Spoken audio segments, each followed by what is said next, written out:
नमस्कार दोस्तों, आज मैं आपको इस वीडियो के अंदर जो चीज बताने जा रहा हूं वो बहुत महत्वपूर्ण है।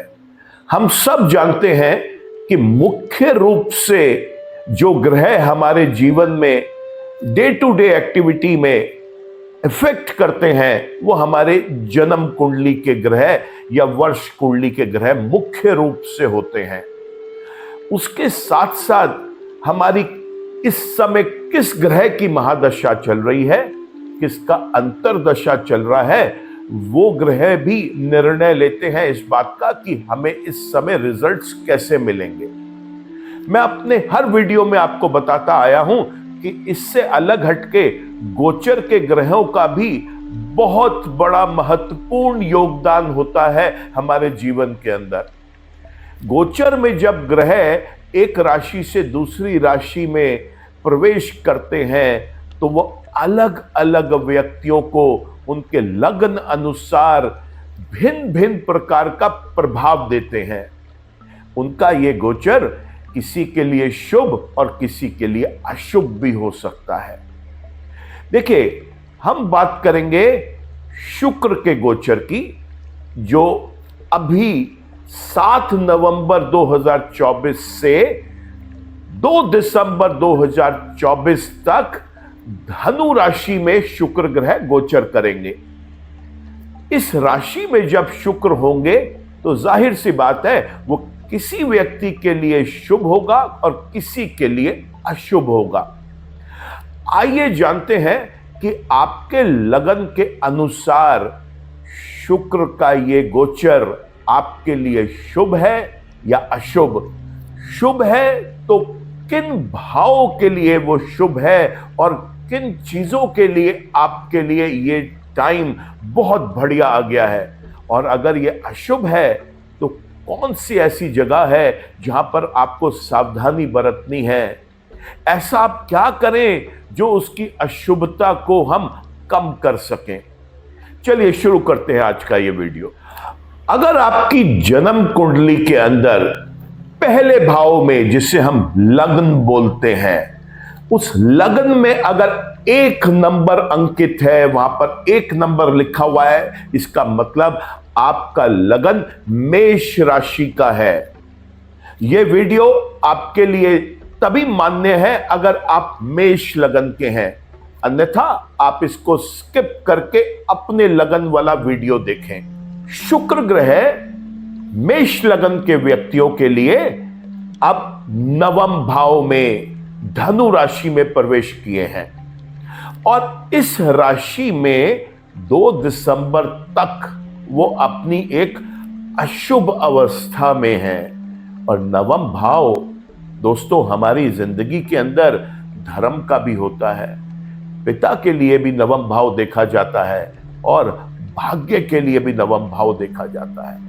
और हम जानते हैं कि शुक्र की जो दृष्टि है वो जिस स्थान पर वो बैठा है उसके अलावा केवल 7वीं दृष्टि उसकी होती है। तो इसका मतलब वो नवम भाव में बैठ के तृतीय भाव को, आपके कम्युनिकेशन को, आपके पराक्रम को भी देखेगा।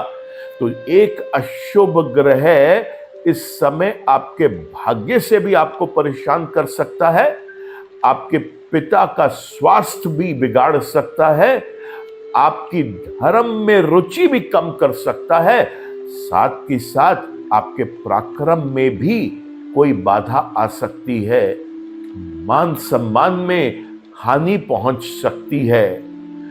इसके अलावा शुक्र ग्रह मेष लगन में दूसरे और 7वें भाव के स्वामी होते हैं। तो हमेशा हम बताते आए हैं कि ग्रह ने प्रभाव उन राशियों का देना है जिनके वो स्वामी हैं।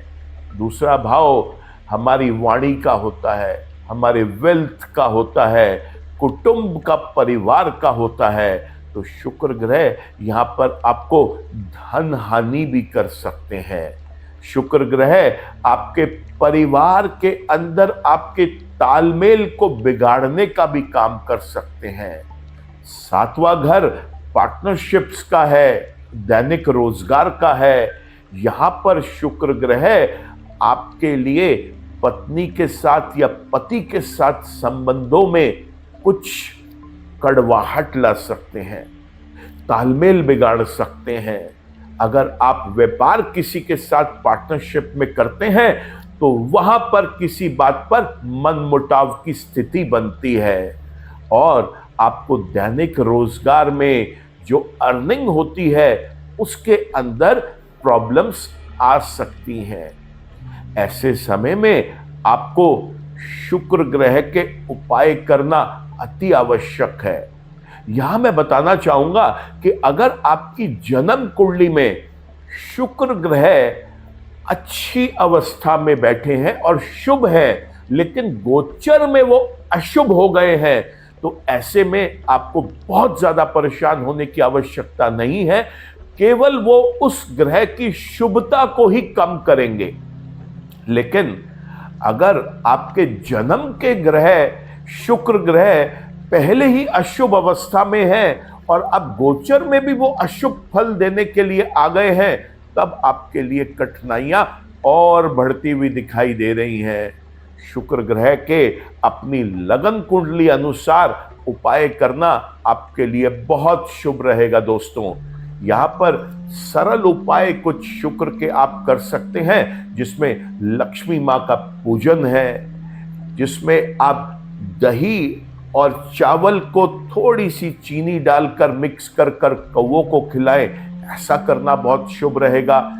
शुक्र के और भी सरल उपाय हैं जो आप अपनी जन्म कुंडली के अंदर करते आ रहे हैं, वो करना आपके लिए लाभदायक है। दोस्तों, अगर आपको ये राशिफल का वीडियो पसंद आया हो तो मैं चाहूंगा कि आप इसे लाइक करें, कमेंट करें, शेयर करें, क्योंकि हो सकता है कि आपके परिवार के और कोई व्यक्ति इस लगन के हो, उनको भी लाभ मिलेगा।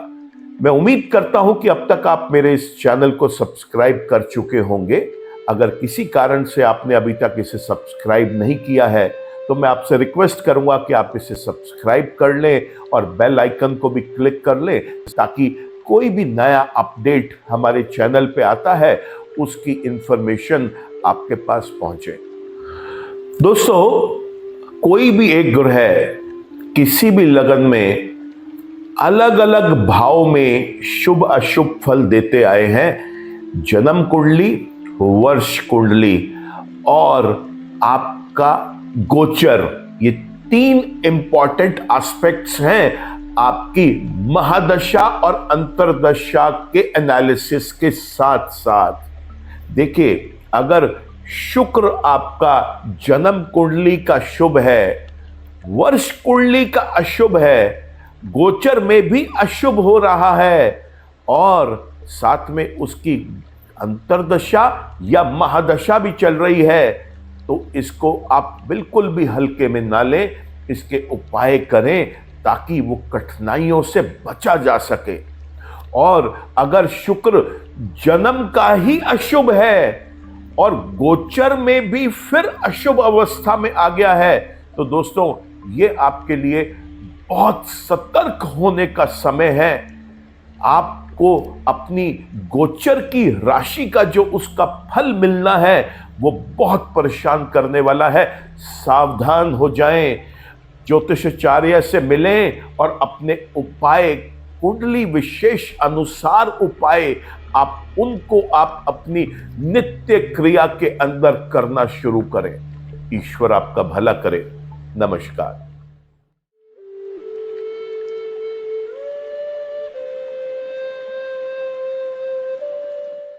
जीवन की सभी प्रकार की व्यक्तिगत, पारिवारिक और व्यावसायिक समस्याओं के समाधान के लिए तुरंत संपर्क करें। डॉक्टर विवेक चोपड़ा, PhD, गोल्ड मेडलिस्ट, विश्व विख्यात ज्योतिषाचार्य एवं वास्तु एक्सपर्ट। कॉल अथवा व्हाट्सएप करें 9311131069 9212431069।